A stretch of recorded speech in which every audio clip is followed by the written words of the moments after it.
The New Entrepreneur is brought to you in part by the Coca-Cola Company. Coca-Cola, working every day in communities around the world to encourage entrepreneurship, promote youth employment, and support local economies.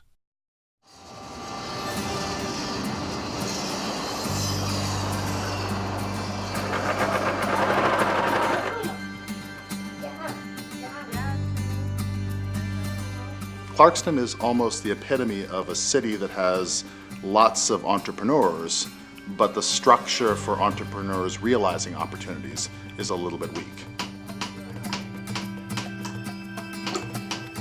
We're getting all of this energy together, so this is going to generate a big impact. Clarkston is amazing because it's a town full of incredible innovators, people who really have had to build everything themselves and haven't gotten a lot of help from anybody.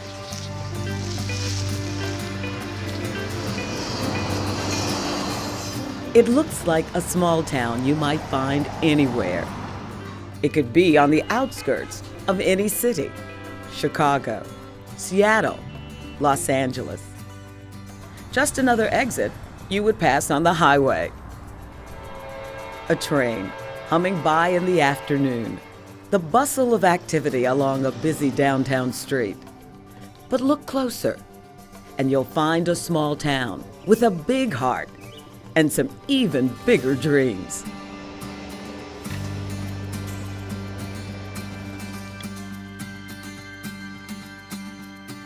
Clarkston is located just a stone's throw from Metro Atlanta and the world's busiest airport. The town is one of several refugee resettlement locations found throughout the United States. That fusion of American culture and international community coming together is exhibited each and every day.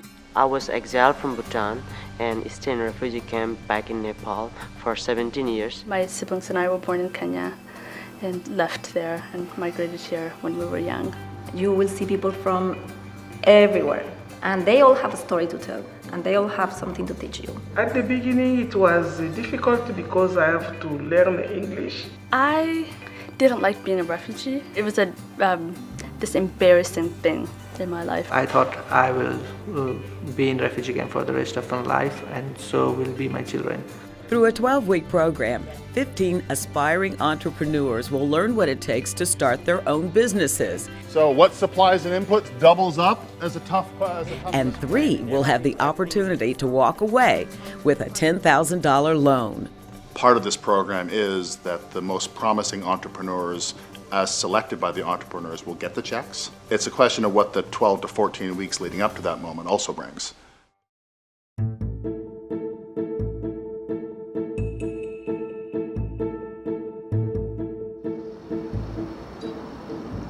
If anyone tells you they know what it takes to build a successful business, it's a fairy tale. Because so many people think, oh, I don't want to work for anybody else because, I won't have a boss and I won't have to work as hard.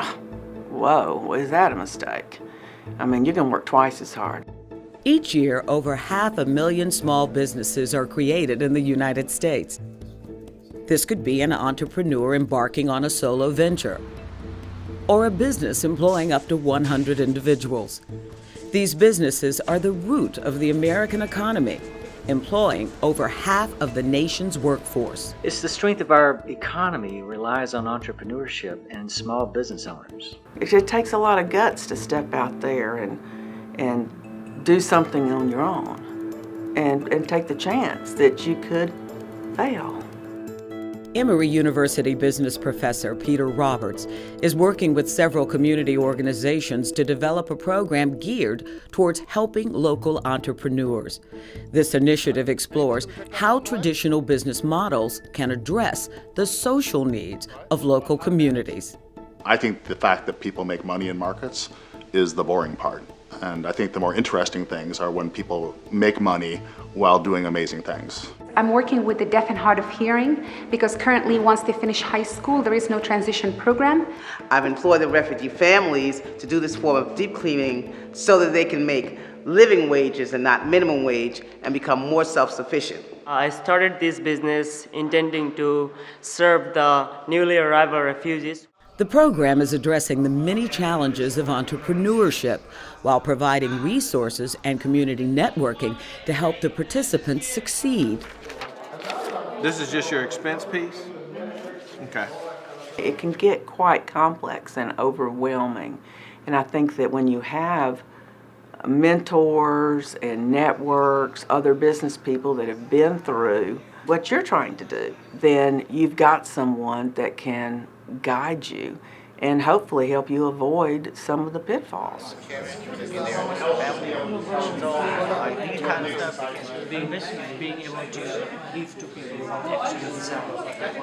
will be several points, even in the most successful businesses, where people are going to go, the entrepreneurs are going to go, why did I ever get myself into this? The Clarkston program is going to provide 3 microloans of $10,000 each to 3 startup businesses that are selected by the group, by the peers themselves.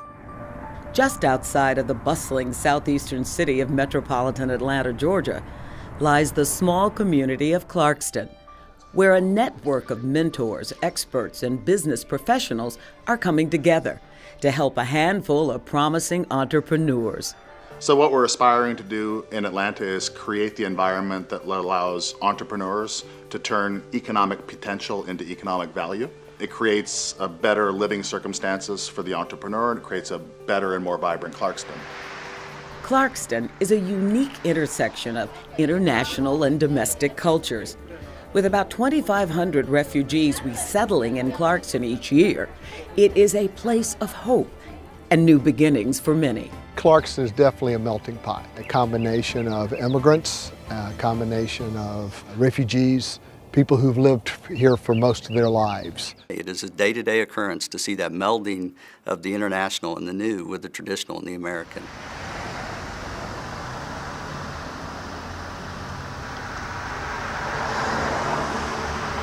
You walk down the streets in Clarkston and see people working together, engaging with one another, thinking through ideas together about their educational futures, about their economic futures. Promoting entrepreneurship is a perfect fit for Clarkston because you have a lot of people who have skills which are either difficult to market or not traditionally marketable. And at the same time, you have a large population who's very creative and productive, but they don't necessarily have the background and the skills to put that creative talent to work.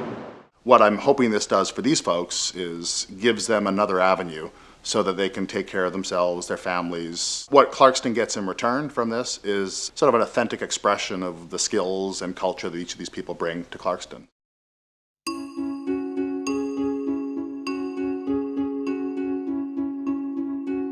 So welcome to all of you, and thank you for submitting your applications and being part of this. We had over 60 applicants.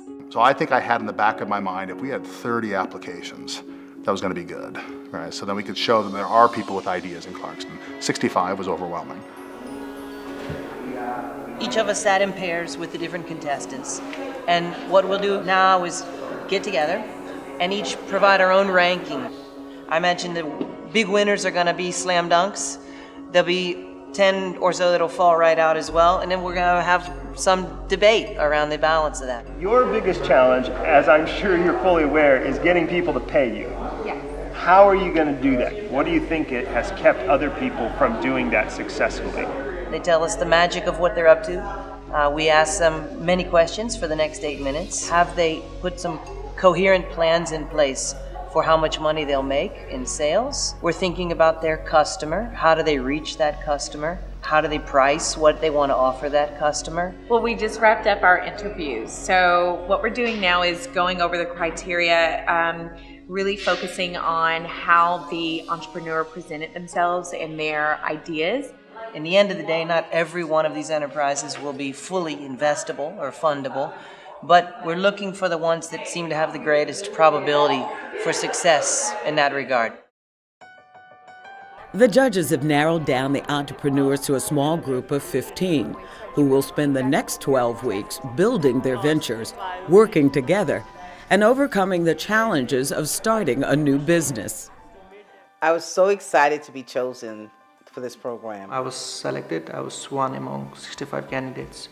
I feel exciting that I made it. I'd say probably the first 3 weeks, from a business perspective, the thing you'd notice more than anything is the entrepreneurs just getting comfortable in the role.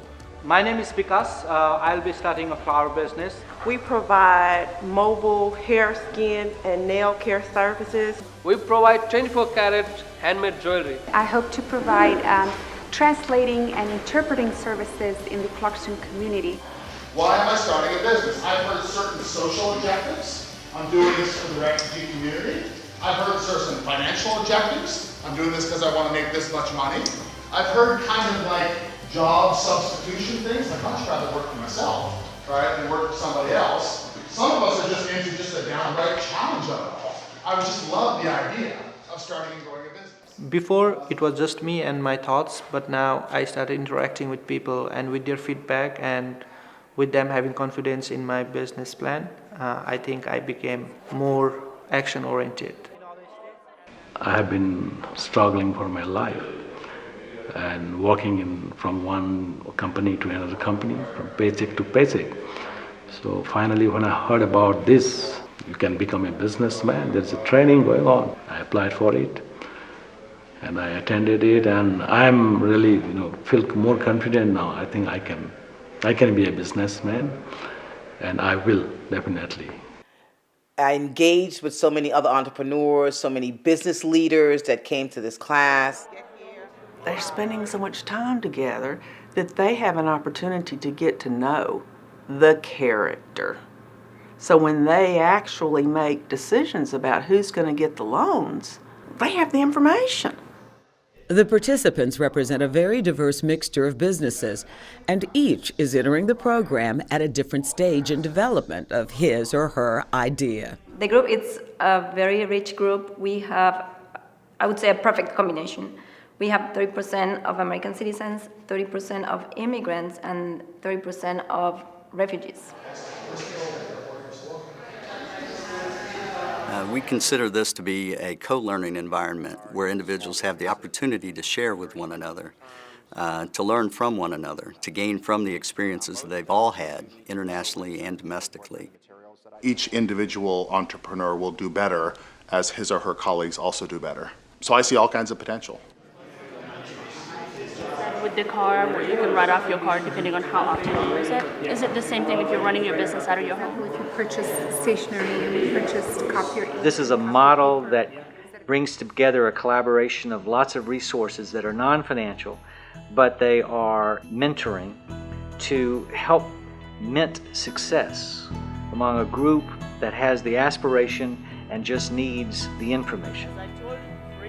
During one of the program sessions, members of the community were invited to pose as potential customers for the entrepreneurs. We've worked as a group, the entrepreneurs and the folks that are running the program, to bring as many customers as we can into the room, and we're running a series of focus groups where these folks can trial their products, their services, their concepts, talk about prices, and get feedback from the folks that will be the kind of folks they want to sell to. But let me try and tell you how the evening's going to go and help you hopefully get the most that you can out of these sessions. This is sort of the most Darwinian part of the capitalist process, where people put their ideas out there. Sometimes they work, sometimes they don't. So it's your job to hold your group's attention and make sure that they can hear what you're saying and that they understand the product or service that you're selling. I actually spoke to a realtor that was here last week. So these smell good, they feel good.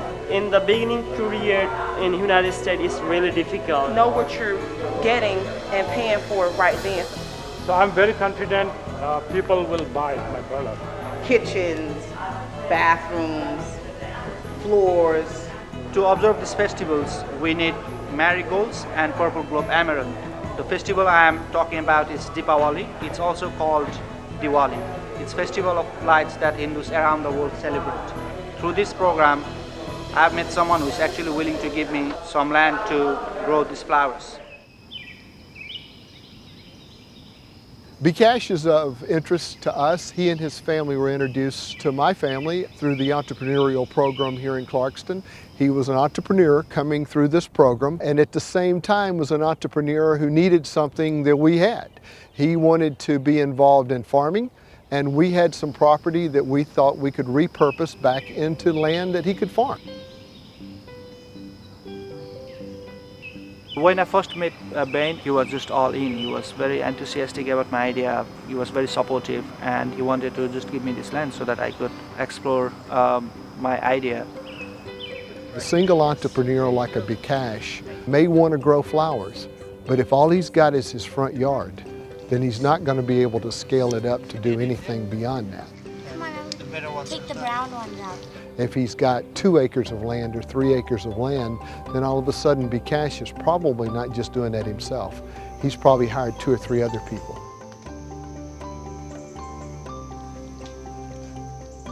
That employment then creates a need for other services in a community and creates the vibrancy in a community. And that's where I see it as important in taking the energies and the efforts of the new folks who are here, taking those energies and pairing them up with other resources and therefore making things become real that are just somebody's dream. They're looking great. I mean, these are really good. Our goal is to employ people from Clarkston on the long run, people who are disabled, who are on social security, who really can't go out there and work. This will be a great place for them in terms of employment. So once we harvest them, the flowers, we will make garlands out of them and then take it to the market. It was just a thought, but now it's become a project. It's now an action. What makes us different is because we work with refugee women. So that it's more... For Bikash and other refugees in the program, becoming a business owner is an opportunity that for many years seemed completely out of reach. I was born in Bhutan, in a tiny village, and in 1990s there was political problem, and because of that more than 100,000 people were evicted, and I was one of them. Originally, I come from Bhutan. It's a small, tiny country in the southern slopes of the eastern Himalayas in Asia. We came to Nepal through India and then lived in refugee camp for around 20 years. My brother, me, and my sister, we grew up over there in a very miserable condition. Being a refugee, we don't have that much big experience in life, but we are thinking that we can just have a simple living life over here, just go to work, come back to home. We don't have like big dream that we can be a business owner like that. 1 or 2 challenges were basically to find jobs, a meaningful job to support my family. Of course, I miss it, but I don't have a second home. I can't go back. I'm an asylee. I took a political asylum, and I'm here for the last many years now, more than 12 years now. Us being refugees, it was a little bit different because even though we had job, we sought to do something bigger, trying to realize our full potential. They're hungry for the American dream. They are willing to do what it takes because they haven't had those same opportunities back in their original countries.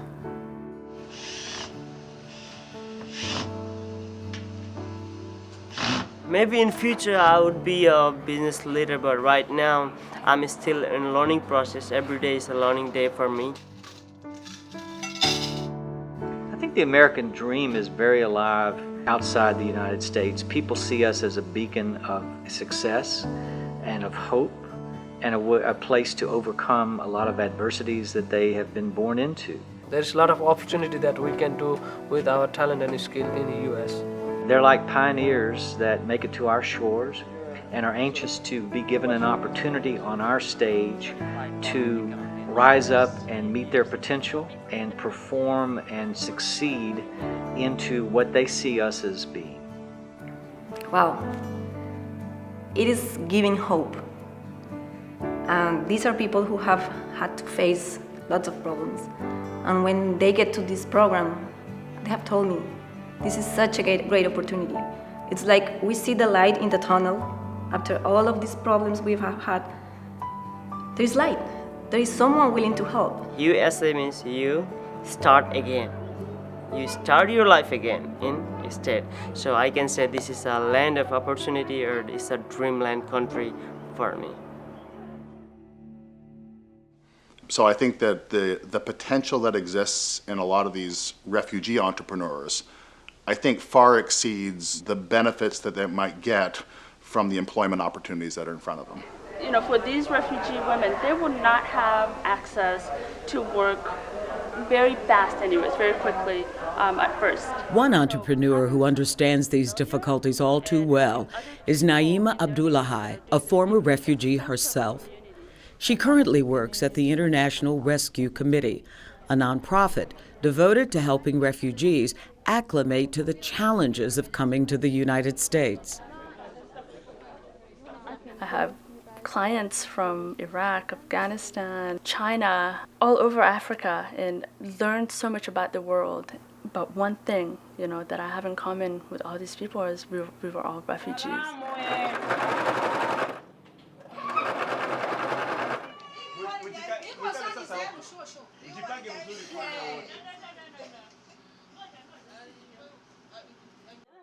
After years of working with refugees struggling to find meaningful work, Naima's business, A Village Life, is addressing this problem.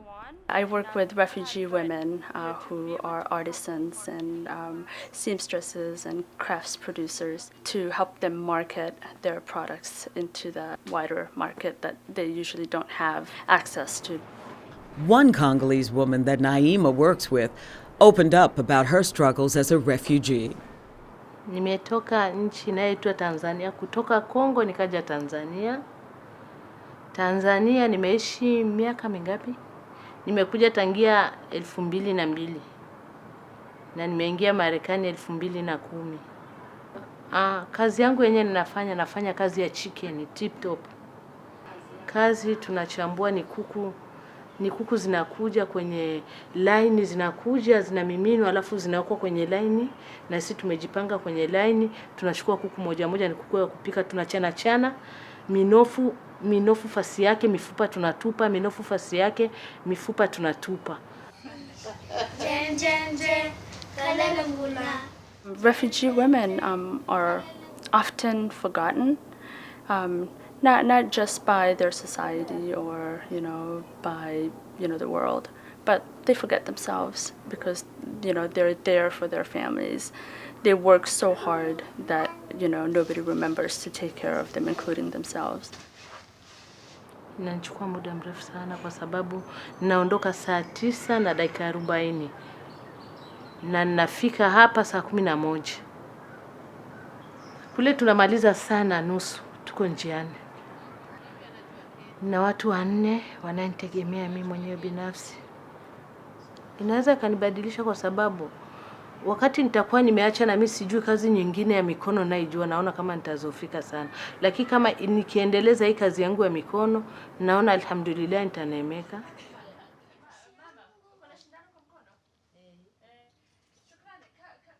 I have a responsibility to be able to give back to the people that I come in touch with or in contact with through my work, because I have everything I have today because so many people, you know, did that for me. And so long as I'm breathing, so long as I'm walking, it's my responsibility to do what I can to help somebody else's life get easier. And it's my rent for life.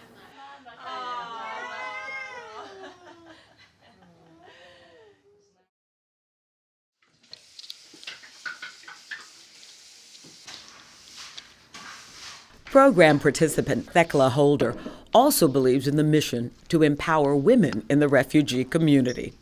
Crystal Green Cleaning is helping the refugee families to have a different quality of life here.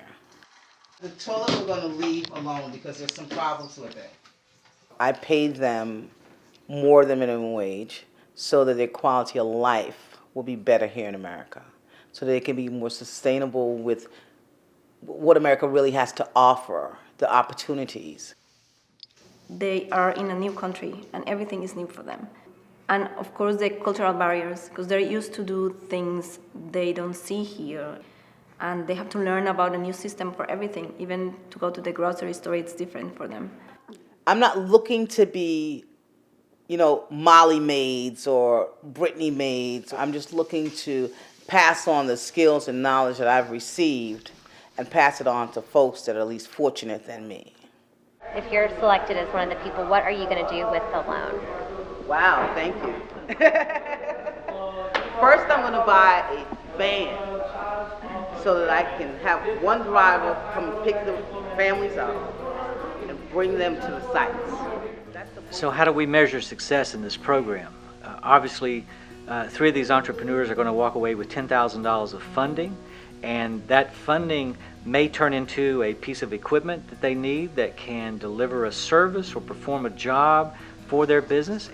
If we get the loan, it will really help towards starting up our business, especially being a services-based industry. We will need a lot of computers. We need fast-working computers. We need printers. So it will entirely go to start up our business.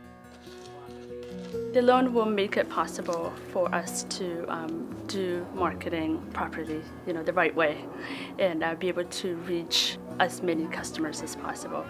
Develop a nice website where not only will we be able to have our products on there, but we'll be able to tell the stories of the women that we work with.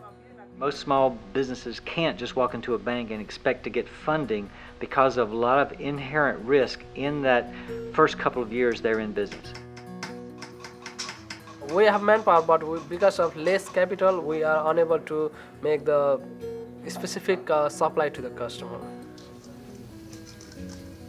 What we are doing is the customer, they bring their gold and they just order to make something else, and it takes like a week and customer has to wait. But if we have the loan, then we can start manufacturing the goods. So whenever the customer will come here, they will have the finished and ready-made ornaments, so they can buy at that time and they can just use it.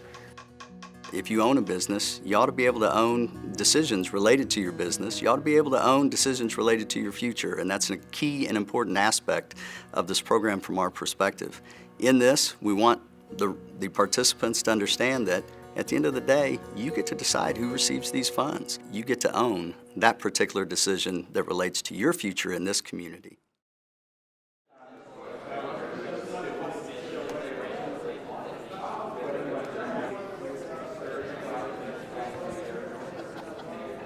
Sole proprietor. So, 2 pieces to that. Sole means one. Saying you can teach entrepreneurs how to build businesses is like saying you can teach fish to swim. Like, you can't. You can make the water cleaner, you can make the conditions better, you can set people up for success, and that's what we're trying to do. We've got some incredible entrepreneurs that have what it takes to build great businesses, and we're just trying to maximize the odds that they'll be successful. In the beginning, this program was a group of entrepreneurs. And through the program, they've become a community of entrepreneurs. A community is a relationship. A community is a level of trust. A community is a level of connection in a way that is different than being just in a group. I love the way that we worked. Everybody worked as a team player.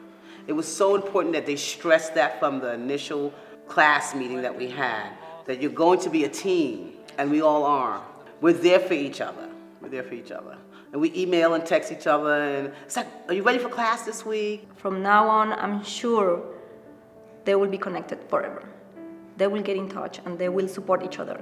So in effect, you're basically moving over that kind of that repayment of the $10,000. I think because the leaders of the program and the managers and the whole team was so forthcoming with any and every question that I had, I felt confident, okay, this was worth the time and worth the effort. I remember a conversation with Sam early on saying, I know I can sell, I just don't know if I can build a business. And I think the knowledge that you were going to be fronted probably with your weakness as opposed to being asked to lead with your strengths, I think is a little bit daunting. Right, I do projects with my MBA students, and when I ask them all, what do you bring to the table, they immediately start, not math, not math, not math. Accounting is not much math. It really isn't much math. Right? Accounting is just a framework for getting organized. The odds that their business makes it has gone up thousands of percentage points because they now understand not only what they can do, but what the community needs them to do and what somebody will buy from them. What they've done is they've talked with many, many people throughout the business community and to the people in Clarkston themselves to find out what is it they really need, what is it they really want. If it's your dream, focus on it, get with it, target it, and stick with it. Enlightenment is the easiest word to use about how it changes people's lives. The light comes on and you can see enlightenment in their face, and that gives them a place from which to pivot and go forward and do better. I get the privilege each and every week that I attend each of these sessions to hear individuals talk about maybe a problem they faced this week in getting their business going, and then what they did to solve it. That is the entrepreneurial spirit. They understood the risk associated with it. They got to say, hey, I just negotiated my first deal. I just tried to set up my first website. I just hired these people, or I just networked with somebody I had never met before. And you know what? They just may do some business with me. I feel good. I feel like I've accomplished something in my life. I'm 53 years old, and this is like a aha moment for me.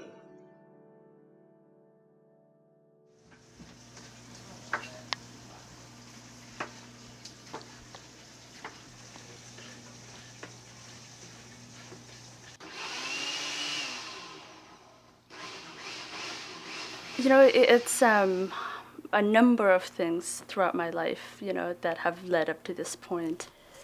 And here is another one. This is early 80s. My father, my siblings. I joined the program, you know, thinking I'm going to market the stuff that I make and then hire women to work for me so we could do it together. But then as I started talking about my business, all these people started coming out of the woodworks. It's like, I want to do it too. I have a business, but I can't sell, you know, but you speak English. You know the way more than we do, you know, help us. And then it came together.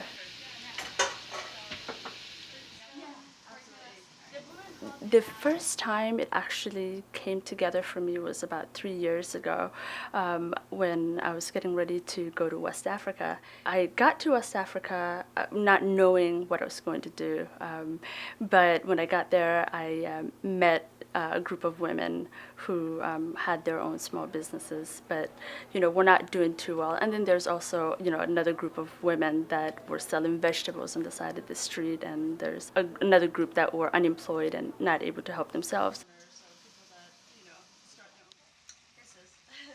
In conversation with all of them, I ended up buying a lot of stuff from them and bringing it back here, and took it into my workroom and started making pillows and window curtains and all kinds of stuff. Started selling it and shared the proceeds with them.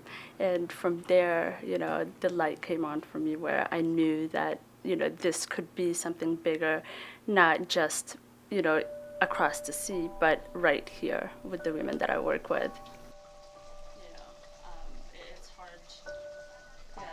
It's amazing how much a small amount of money here can do so much for them over there. I ended up deciding I'm going to buy something from everybody that, you know, was sitting on that on the side of the road. And there was a stall that had browning bananas. The bananas were going bad, so I kind of skipped it and went on to the next one. And then on the way back, I had some change left over, so I said, okay, I'll buy, you know, some bananas and I'll give it to somebody. As I was getting ready to buy the bananas, I heard a baby cry, and the baby was underneath the table. So I looked over, and it was this little child. He was probably about 1.5 years old, and he had a tumor growing in his eye, and it was hanging out of his head, size of a golf ball.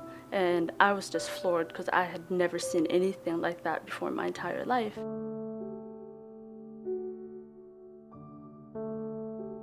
I pointed to my eye, pointed to the baby, and I said, you know, no doctor. And she patted her pocket and said, no money. You know, on my walk back to my hotel room, you know, it was It's crazy because being from Africa, it made me see myself, that could have been me, and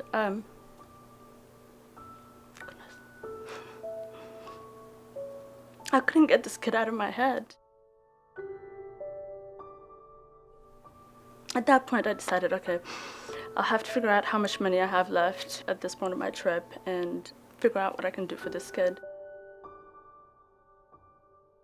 When we got to the hospital, I was under the impression that the kid had never been to the doctor, but when the tumor had just started developing, the grandmother took him to the doctor, and the surgery cost $150. The whole process, chemotherapy and surgery.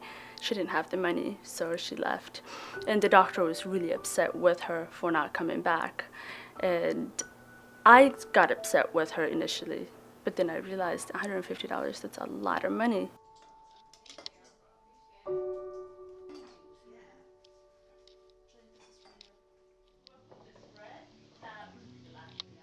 To get there and find out that it's $150, it was so easy to just go up front, pay for it, and then gave her enough money to be able to go back and forth. And when we got back here, we found out that he was going through chemotherapy, the tumor had shrunk, and he was looking much better. I continued making stuff using the stuff from West Africa and stuff that I've accumulated here to sell. I make jewelry, I made all kinds of stuff. I took pictures. These are pictures that I took actually when I went to Mali. I'd been talking about village life for a while up until that point, but it really materialized when we got there. This was the first picture I took. We raised about $500 for the family and sent it back, but that's how village life was born.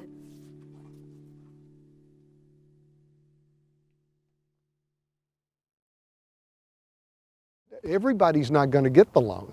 I mean, people are not in that room. I don't think people are in that room just for the money. I really don't believe that. I've seen too much effort. I've seen people over the number of months that I've been there, I've seen people that were afraid to look you in the eye the day you first arrived, and I couldn't figure out why. But I've seen people that were just so timid that can now stand up and give an elevator speech as to why things are important. There's just such a beautiful, diverse culture from all over the world, and I've seen the need in education, hospitals, court systems, DMVs, just to name a few. It's not like 15 people are going to create businesses, but 15 people are already involved and connected to all of these people in the community. And I'm sure they will generate jobs, there will be inspiration for others, and this is going to be a great example for the world. I think that we're in an epoch of American capitalism where we've forgotten all the socially positive things that can come out of markets. Adam Smith recognized it. It's the only reason you like capitalism is because it does more things for more people. And you think about it, you sit around a coffee table or you sit around a dinner table. Who wants to talk about how much money the person sitting next to them makes? You're much more interested if their story is cool and if their aspirations and impacts are cool. So it just makes the world better and more interesting.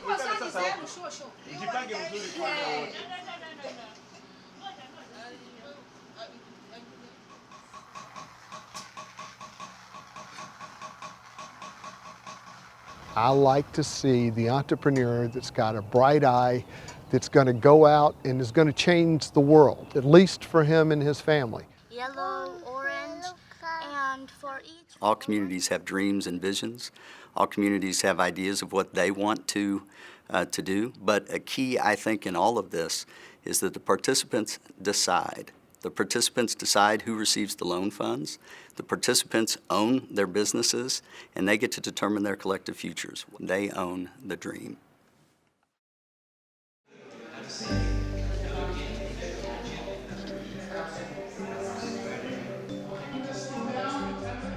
So actually, as we go to the end, I know what's going to happen is that the folks that kind of go number 1, 2, and 3 are going to be real excited about this. I just want to make sure that the folks that are 4th and 5th don't go away, oh, I guess I'm not good enough.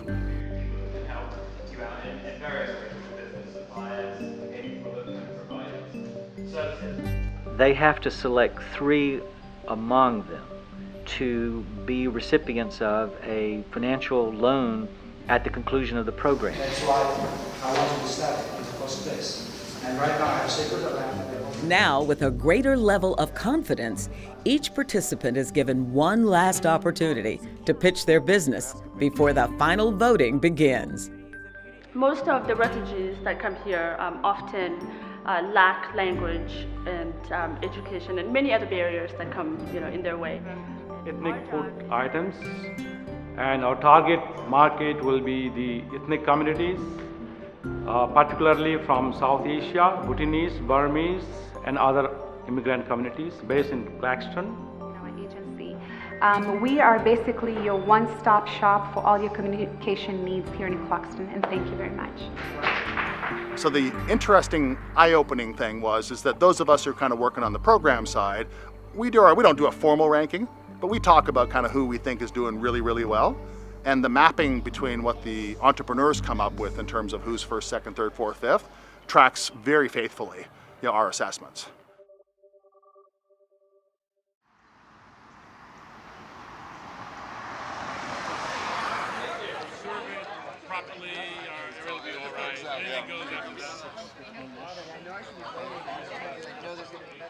I was feeling a bit nervous today, but then since I arrived here, I'm feeling a little bit more relaxed. So we're all gathered here today. We're bringing the 10 entrepreneurs that made it through to the end. One of the features of the program were the 3 $10,000 business loans. Tonight's the night that we get to stand up, and as we announce all 10 of the folks that made it to the end, we'll make sure we give a shout out to the 3 that are actually going to walk away and get their first $10,000 business loan. I had so much fun in this class. I'm gonna miss you all. My experience was a blast. I had an opportunity to meet wonderful people.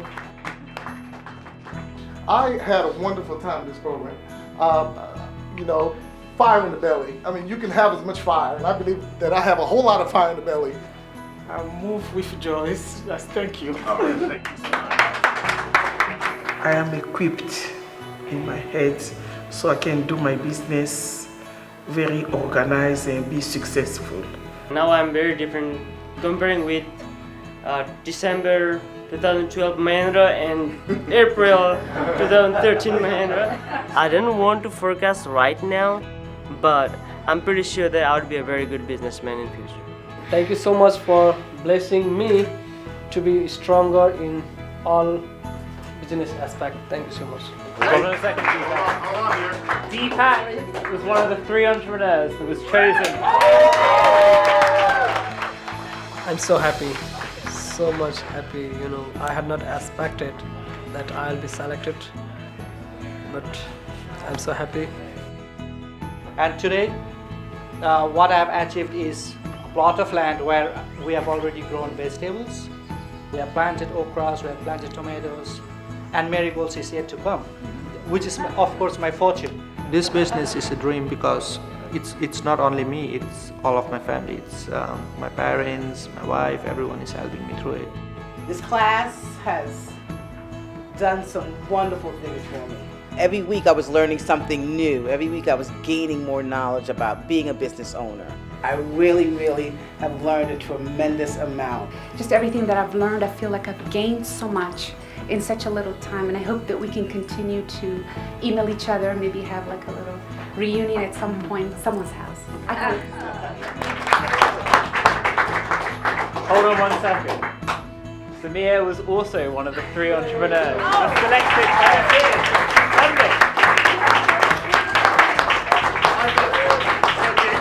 I am feeling so excited. I'm very motivated, and I feel very blessed and fortunate. It is the gift that is going to continue giving in one way or another. So the one thing that we should announce is Naima, who couldn't be here, she was the 3rd winner, right, that you guys selected. So I got a text message that I won. I'm like, no, you're lying. I don't believe you. I'm thinking that I'm gonna wake up and find out that it's all a dream. But yeah, I'm speechless. I don't know what to say. My dream has come true. I'm very grateful.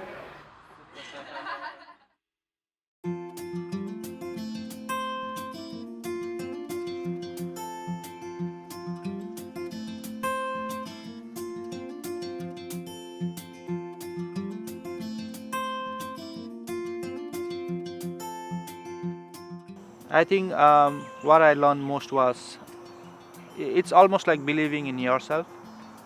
It's like you have this idea, it's out there somewhere. But for it to actually manifest, I think it really started with, whether I really believe in my business. It's just the beginning for all of them. Just a bunch of people, like, we're looking at each other and kind of thanking each other for helping them figure out this is something that I can do, and this is something I want to do. There's going to be times when you just want to quit, but you just got to keep having that positive and optimistic attitude. I think you can make it. I'm really being inspired from the session. We can do something if we have the willingness. We can find a number of opportunities that is in front of us, and if we have willingness, we can do a lot. The biggest win for the Clarkston community has to be the energy that was created as a part of the program. I think what we'll see over the next 10, 20 years is a lot more of what we saw in the Clarkston program. People figuring out ways to put their talents to the best use, to celebrate the community, create more jobs, create a more vibrant place. I believe entrepreneurism is the key to economic development in any area. And if we can do it in Clarkston, then the idea would be there's a number of other neighborhoods around Atlanta that might benefit from a similar injection of energy and social capital and financial capital. So it's another way of putting more opportunity in areas around Atlanta that currently don't have enough opportunity. When this program is offered again, I would love to have some of the refugee women that I've been working with to join this program. I want to be that voice for refugee women and women from my part of the world. So the next step is to go out there and sell and get everybody to know who we are. Everything starts with that first step. If 1 out of 3 micro businesses hires 1 person, the United States would be at full capacity in terms of employment. So you are not insignificant, you are very important. We all believe that you can do great. We want to provide opportunity to every entrepreneur who wants to make the world a better place anywhere in the world.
The New Entrepreneur is brought to you in part by the Coca-Cola Company.